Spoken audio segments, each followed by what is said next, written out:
तो अब अपन इस चैप्टर के लास्ट टॉपिक पे आ गए और इस लास्ट टॉपिक का नाम है इनफर्टिलिटी। इनफर्टिलिटी का मतलब होता है कि यहाँ पे जो कपल्स रहते हैं ये कपल्स केपेबल नहीं होते हैं ऑफस्प्रिंग को प्रोड्यूस करने के लिए, या फिर अपन कह सकते हैं कि ये जो कपल्स रहते हैं ये कपल्स रिप्रोडक्शन की प्रोसेस को शो नहीं कर सकते।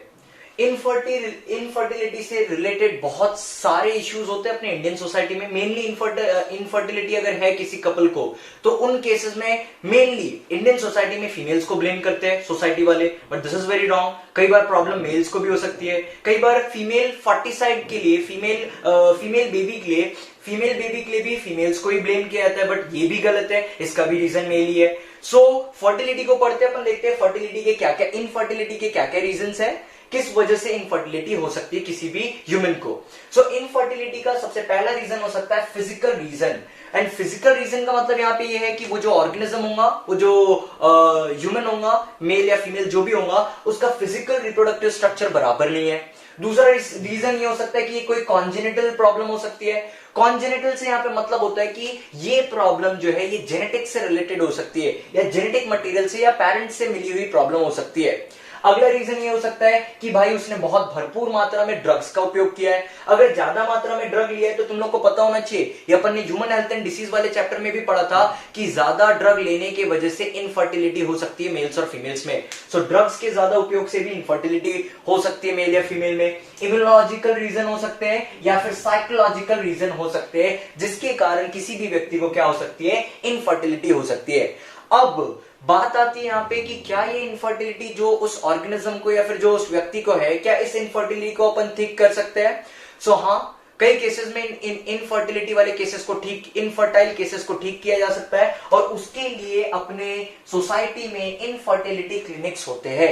इनफर्टिलिटी क्लिनिक्स में वो कपल्स जा सकते हैं जो इनफर्टाइल है, जाके वो वहां पे डॉक्टर के पास चेकअप करवा सकते हैं। अगर वो प्रॉब्लम ज्यादा सीवियर नहीं हुई या फिर उस प्रॉब्लम को सॉल्व किया जा सकता है तो डॉक्टर्स उस प्रॉब्लम को क्या कर सकते हैं, सॉल्व कर सकते हैं। इनफर्टिलिटी क्लिनिक्स तैयार है अपने पास, यहां पे जाके कई सारे इनफर्टाइल कपल्स जाके अपना चेकअप करवा सकते हैं और हो सके तो उनकी इनफर्टिलिटी प्रॉब्लम ठीक हो सकती है।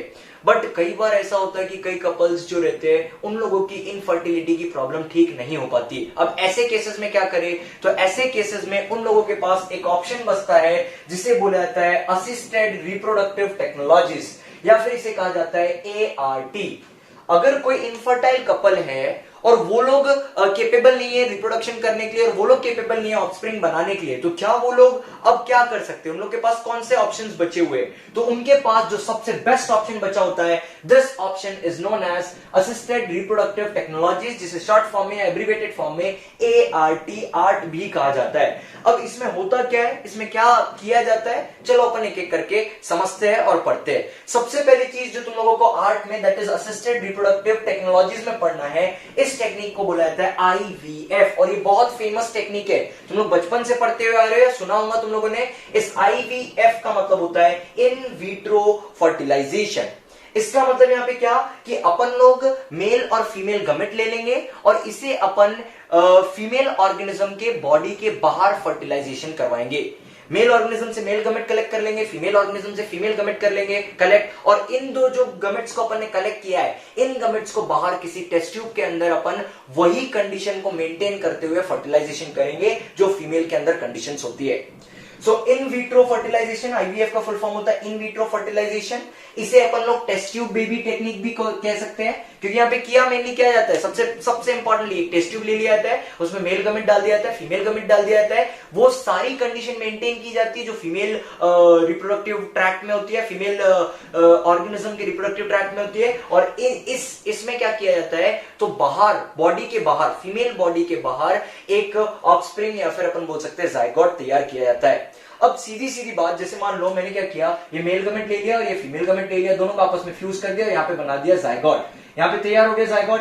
अब ये जो जायगोट बना है, ये जायगोट आगे चल के एम्ब्रियो बनाएगा, और फिर ये एम्ब्रियो अपना डेवलपमेंट करके क्या करेगा, न्यूबॉर्न बेबी बनेगा, और इसे डेवलपमेंट के लिए टोटल 9 मंथ्स लगेंगे।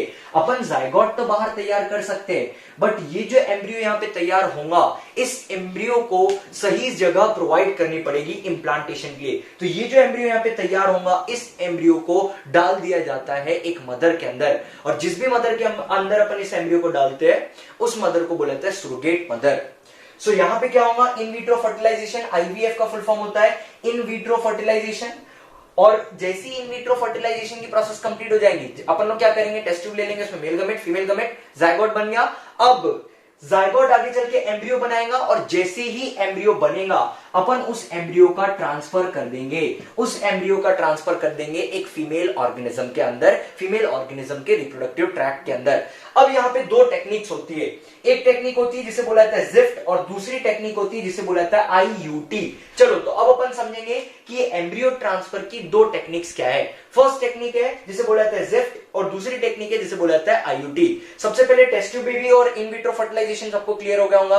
यहां पे अपन ने पढ़ा कि एक टेस्ट ट्यूब ले लिया अपन ने, मेल ऑर्गेनिज्म से मेल गमेट कलेक्ट कर लिया, फीमेल ऑर्गेनिज्म से फीमेल गमेट कलेक्ट कर लिया, ये दोनों को अपन ने टेस्ट ट्यूब में डाल के फ्यूजन करवा लिया, जायगोट बना लिया। वहां पे फ्यूजन करवाते वक्त अपन ने बहुत सारी कंडीशंस मेंटेन की जो फीमेल ऑर्गेनिज्म के फीमेल रिप्रोडक्टिव ट्रैक्ट में होती है, और जैसे ही जायगोट बना, अब ये जायगोट आगे चल के क्या बनाएगा, एम्ब्रियो बनाएगा।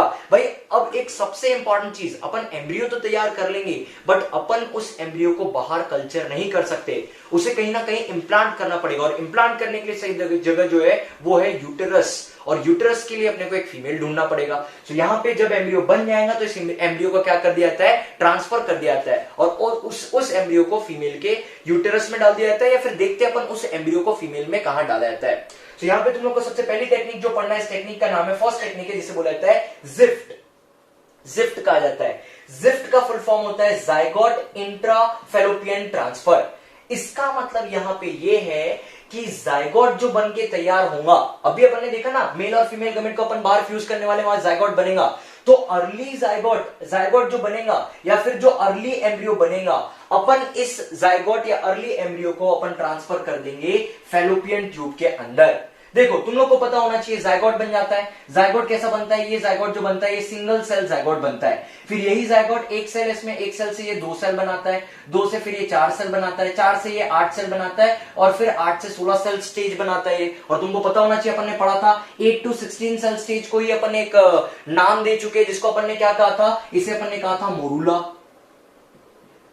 सो क्या होता है, अगर ये जो जायगोट बना है ये सिंगल सेल जायगोट बनेगा, अगर इसे मैं क्या करता हूं, अर्ली सेल स्टेज बोले तो अपन इसके अर्ली एम्ब्रियोनिक स्टेज में अगर अपन ये इसको किसी फीमेल के अंदर डालना चाहते हैं, तो उसके लिए अपने को जो टेक्निक का यूज करना पड़ेगा, इस टेक्निक को बोला जाता है जिफ्ट। मतलब यहां पे वो जो अपना जायगोट रहेगा या जो अर्ली एम्ब्रियो रहेगा, उसे अपने को कहां ट्रांसफर करना पड़ेगा, उसे अपने को ट्रांसफर करना पड़ेगा फैलोपियन ट्यूब में। क्यों फैलोपियन ट्यूब में ट्रांसफर करना पड़ेगा, क्योंकि देखो तुम लोगों को याद होगा अपन ने एक डायग्राम पढ़ा था, ये अगर फैलोपियन ट्यूब है, इधर रहता है यूटेरस, इधर रहता है यूटेरस, तो यहां पे हो जाता है एम्प्यूला वाले रीजन में जायगोट बन जाता है, फिर यहां से 2 सेल स्टेज होता है, फिर 2 सेल स्टेज से 4 सेल स्टेज होता है, और फिर 4 सेल स्टेज के बाद यहां पे आ जाता है 8 सेल स्टेज, जिसी को अपन क्या बोलते हैं, मोरूला बोलते हैं। और जब ये 8 सेल स्टेज बन जाता है, तो इसके बाद यहां पे आगे चल के 16 सेल स्टेज आता है, फिर यहाँ पे ब्लास्टोसिस्ट बनता है, और ये ब्लास्टोसिस्ट जाके किस पे जुड़ जाता है, ये यूटेराइन के वॉल पे जुड़ जाता है। तो मैं बात कर रहा हूं अर्ली एम्ब्रियो की,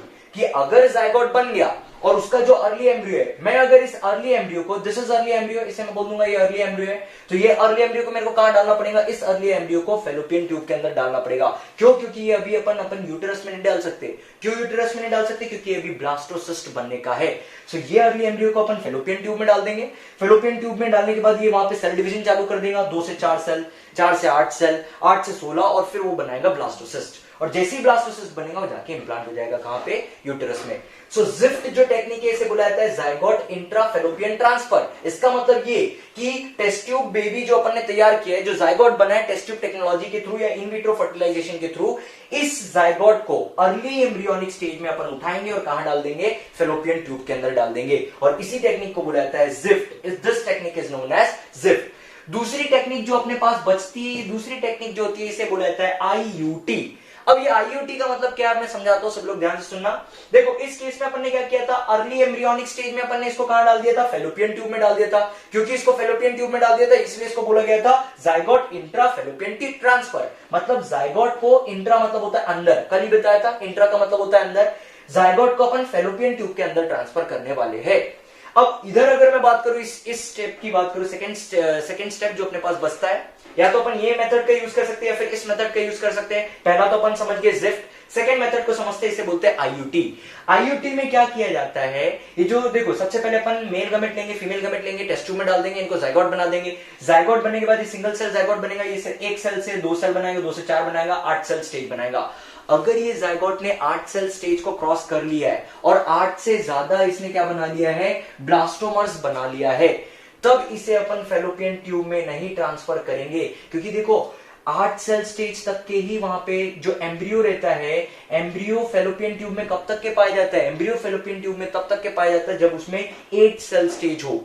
जैसे ही वो 8 सेल स्टेज क्रॉस कर लेंगे और 16 सेल स्टेज बना लेगा, अब वो फैलोपियन ट्यूब में नहीं रहेगा, वो किसके अंदर आ जाएगा, यूटेरस के अंदर। सो अगर मैंने जो यहाँ पे टेस्ट ट्यूब बेबी टेक्नोलॉजी का यूज किया है, इसमें अगर जो ब्लास्टोमर है वो 8 सेल स्टेज को क्रॉस कर लेता है, मोर देन 8 ब्लास्टोमर्स अगर वो बन जाता है, 8 सेल स्टेज को क्रॉस कर लेता है, तब इसे डाल दिया जाता है यूटेरस के अंदर। क्यों? क्योंकि अब 8 सेल स्टेज हो गया, इसके बाद 16 सेल स्टेज बनाएगा और वहां पे क्या बना लेगा, वो ब्लास्टोसिस्ट बना लेगा। तो अब जब ब्लास्टोसिस्ट बनेगा तो ब्लास्टोसिस्ट किधर जुड़ने वाला है, वो यूटेरस में जाके यूटेराइन वॉल पे जुड़ने वाला है। इसीलिए आईयूटी वाली टेक्निक में इंट्रा यूटेराइन ट्रांसफर बोलते हैं इसे। यहाँ पे जो अपना जो एम्ब्रियो रहता है वो नेसेसरीली उसके लिए क्या जरूरी होना चाहिए कि जो यहाँ पे एम्ब्रियो है उसने एटलीस्ट 8 ब्लास्टोमर्स वाले स्टेज को क्रॉस कर चुका है या उससे ज्यादा ही उसके पास सेल्स हो। अगर ये वाली कंडीशन है तो इसे अपन डाल देंगे यूटेरस के अंदर, और इस टाइप के ट्रांसफर को बोलेंगे IUT, that is intra uterine transfer. इधर वाले केस में क्या था, इधर वाले केस में ये था कि अर्ली एम्ब्रियो जो है, अर्ली एम्ब्रियो बोले तो अपन किसे कहेंगे, जो 2 सेल स्टेज या 4 सेल स्टेज वाला है, तो अर्ली एम्ब्रियो को अपन कहां डालने वाले, फैलोपियन ट्यूब में। क्योंकि अपन अर्ली एम्ब्रियो को फैलोपियन ट्यूब में डालने वाले, इसलिए इसको बोला जाता है जाइगोट इंट्रा फैलोपियन ट्रांसफर। और यहाँ पे 8 सेल स्टेज या 8 ब्लास्टोमर वाली सेल स्टेज को क्रॉस कर चुका है ये, इसीलिए यहाँ पे अपन इसे कहां डालते हैं, इसे अपन डालते हैं यूटेरस के अंदर, इसीलिए इसे बोला जाता है इंट्रा यूटेराइन ट्रांसफर। सो यहां पे अपन ने सबसे पहली टेक्निक जो असिस्टेड रिप्रोडक्टिव टेक्नोलॉजी आर्ट की जो सबसे पहली टेक्निक पढ़ी है, इस टेक्निक का नाम है इन विट्रो फर्टिलाइजेशन। इसका मतलब यहाँ पे अपन फर्टिलाइजेशन की प्रोसेस करेंगे, बट किसके अंदर करने वाले हैं, टेस्ट ट्यूब के अंदर करने वाले। सेम कंडीशन प्रोवाइड करेंगे जो फीमेल रिप्रोडक्टिव ट्रैक्ट के अंदर होता है, और फिर इसके हेल्प से क्या करेंगे, जायगोट तैयार करेंगे। जायगोट से एक बार एम्ब्रियो बन जाएगा तो अपने पास दो टेक्निक्स बचेगी, या तो अर्ली स्टेज में उसको किसी फीमेल के अंदर डाल दो, या 8 ब्लास्टोमर के बाद उसको डालो, 8 ब्लास्टोमर स्टेज के बाद डालो। अर्ली स्टेज में डालेंगे तो फैलोपियन ट्यूब के अंदर डालना पड़ेगा क्योंकि वो अभी अपना डेवलपमेंट करने का है, और 8 ब्लास्टोमर स्टेज वाले के बाद अगर अपन डालना चाहते हैं तो उसे अपने को यूटेरस के अंदर डालना पड़ेगा। So this is IVF, that is in vitro fertilization, जिसे अपन टेस्ट ट्यूब बेबी भी बोल सकते हैं। तो अब अपन अगली टेक्निक पढ़ते हैं। इस अगली टेक्निक का नाम है in vivo fertilization. In vivo fertilization क्या है और इन विट्रो फर्टिलाइजेशन क्या है, तो ये दो अलग अलग चीज है। इन विट्रो फर्टिलाइजेशन का मतलब था कि फर्टिलाइजेशन जो अपन कर रहे हैं मेल और फीमेल गेमेट का, वो बॉडी से बाहर कर रहे हैं, और इन विवो फर्टिलाइजेशन का मतलब होता है इनसाइड बॉडी। मतलब यहाँ पे फर्टिलाइजेशन तो होगा बट कहां होगा, फीमेल बॉडी के अंदर ही होगा। और इन विट्रो की अगर मैं बात करूं, सो इन विट्रो का मतलब था आउटसाइड बॉडी फर्टिलाइजेशन होने वाला है, बट अपन क्या करेंगे, वहां पे सिमिलर कंडीशंस मेंटेन करेंगे, सिमिलर कंडीशन मेंटेन करेंगे जो किसमें देखी जाती है, फीमेल रिप्रोडक्टिव ट्रैक्ट में देखी जाती है। ठीक है, सो इन विवो फर्टिलाइजेशन का मतलब होता है यहाँ फर्टिलाइजेशन की जो प्रोसेस होने वाली है वो कहां होने वाली है, इनसाइड बॉडी बोले तो फीमेल ऑर्गेनिज्म के अंदर होने वाली है। अब यहाँ पे क्यों इन विवो टेक्नोलॉजी का क्यों यूज किया जाता है, सो इस टेक्नोलॉजी का यूज उन फीमेल के लिए किया जाता है जो कंसीव नहीं कर सकती है। This technology is mainly use for the female who can not conceive.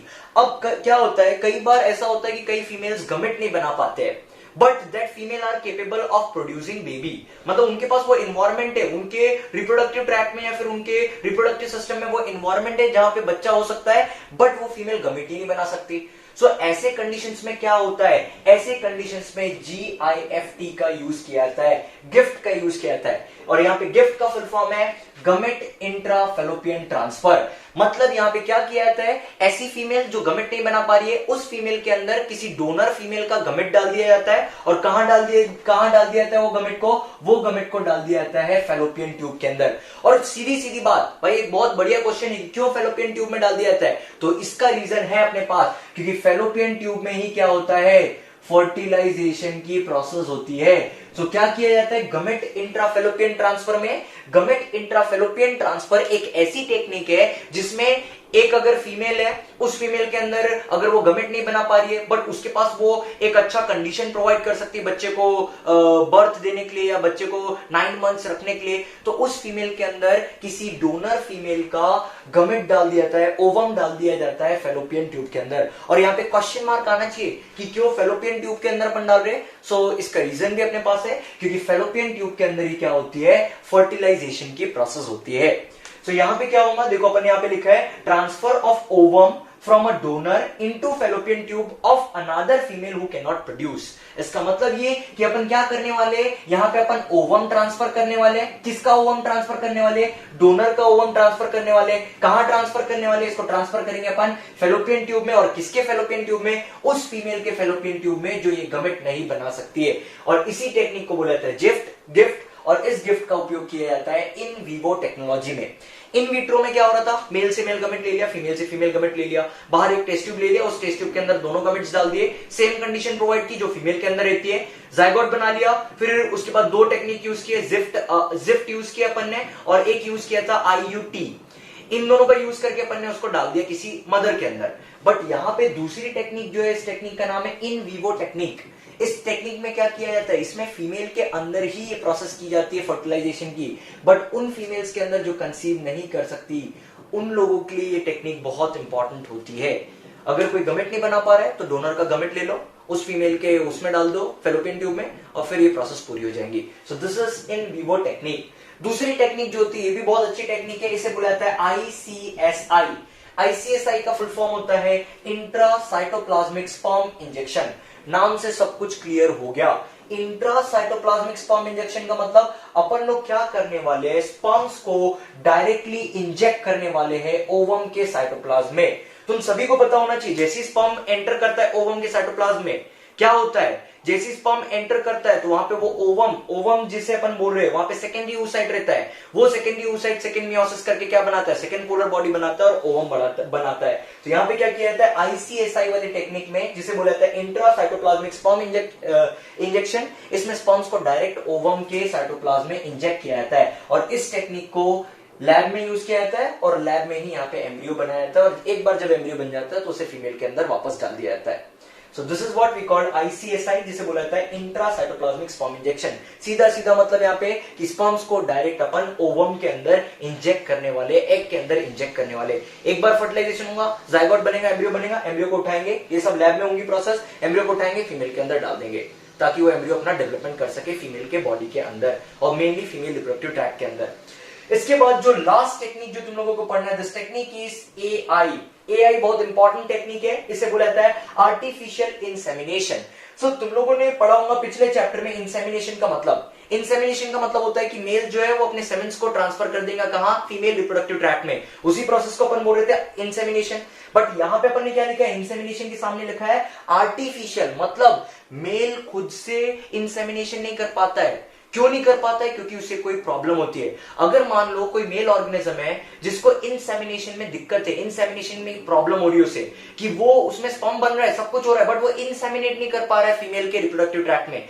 Sperm बन रहा है बट वो स्पर्म को फीमेल रिप्रोडक्टिव ट्रैक्ट में पहुंचा नहीं पा रहा है। तो ऐसे केसेस में क्या किया जाता है, ऐसे केसेस में एक टेक्निक का यूज किया जाता है जिसको बोला जाता है आर्टिफिशियल इंसेमिनेशन। ये आर्टिफिशियल इंसेमिनेशन में क्या है, तो यहां पे पता है क्या किया जाता है, मेल से स्पर्म्स कलेक्ट कर लेते हैं और इस स्पर्म को आर्टिफिशियली फीमेल के रिप्रोडक्टिव ट्रैक्ट में डाल दिया जाता है। और क्योंकि आर्टिफिशियली ये प्रोसेस का अपन काम कर रहे हैं, इसीलिए इसे बोला जाता है आर्टिफिशियल इंसेमिनेशन।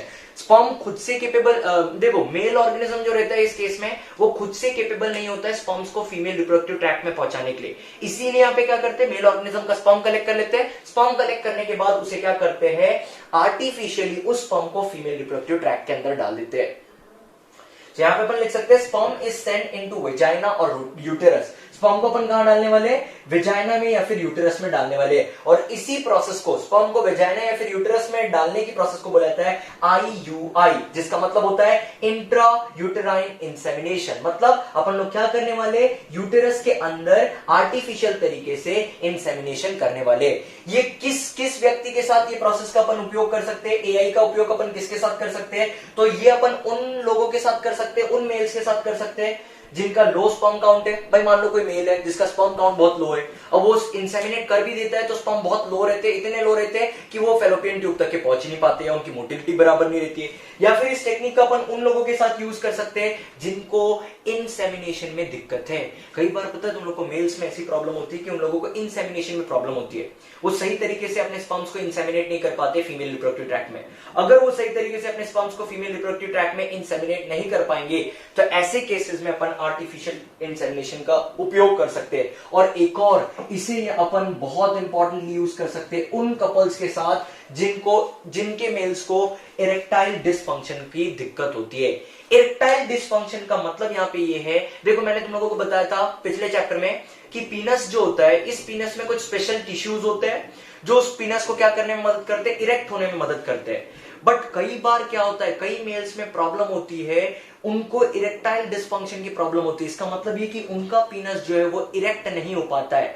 अगर पीनस सही तरीके से इरेक्ट नहीं हो पाएगा तो वो पीनस कभी वेजाइना के अंदर नहीं जा पाएगा और वो सही तरीके से स्पर्म्स को इजैकुलेट नहीं कर पाएगा। कहां पे? वेजाइना के अंदर। इसीलिए जिस भी व्यक्ति को इरेक्टाइल डिसफंक्शन की प्रॉब्लम होती है उस व्यक्ति के लिए सबसे बेस्ट जो टेक्निक का यूज कर सकते हैं वो है AI, that is artificial insemination. Artificial, देखो मेल से अपन क्या कर लेंगे, सेमेंस कलेक्ट कर लेंगे, स्पर्म्स कलेक्ट कर लेंगे। एक बार स्पर्म कलेक्ट कर लिया, इसको बस स्पर्म को उठाना है और फीमेल रिप्रोडक्टिव ट्रैक्ट तक के पहुंचाना है। स्पर्म को उठाना है, फीमेल रिप्रोडक्टिव ट्रैक्ट में पहुंचाना है। बस कैसे पहुंचाएंगे? आर्टिफिशियल तरीके से पहुंचाएंगे। मतलब यहाँ पे मेल खुद से नेचुरली खुद से नहीं पहुंचा सकता भाई, क्योंकि उसकी हालत ही नहीं है, तो आर्टिफिशियल तरीके से करेंगे। और इसी टेक्निक को अपन बोलते हैं IUI, that is intra uterine transfer. इसका मतलब ये कि अपन वो जो स्पर्म है उसको कहां डाल देंगे, अपन यूटेरस के अंदर डाल देंगे। और ट्रांसफर नहीं है, सॉरी, IUI है, इंट्रा यूटेराइन इंसेमिनेशन।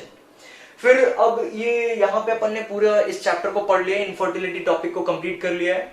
ये जितनी भी मैंने तुम लोगों को प्रोसेसेस पढ़ाया है, in vitro fertilization, in vivo techniques, ICSI, AI, artificial insemination, ये सारी टेक्निक पता है थोड़ी सी एक्सपेंसिव टेक्निक होती है, थोड़ी एक्सपेंसिव टेक्निक होती है और इंडिया में कई सारे कपल्स इन टेक्निक को अफोर्ड नहीं कर सकते। सो उन कपल्स के लिए एक अच्छा ऑप्शन बच जाता है फिर, और वो जो ऑप्शन उन लोग के पास बच जाता है वो ऑप्शन ये है कि वो किसी बच्चे को अडॉप्ट कर सकते हैं। Adoption is the best option.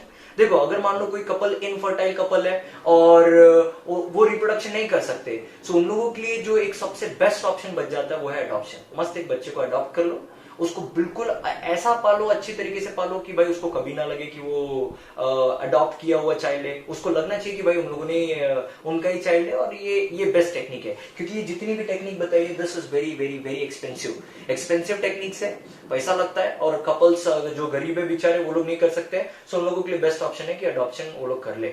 और यहाँ पे अपन ने 4th चैप्टर कंप्लीट कर लिया है जिसका नाम था रिप्रोडक्टिव हेल्थ। तो यहाँ पे अपन ये पूरी रिप्रोडक्शन वाली यूनिट कंप्लीट हो गई है।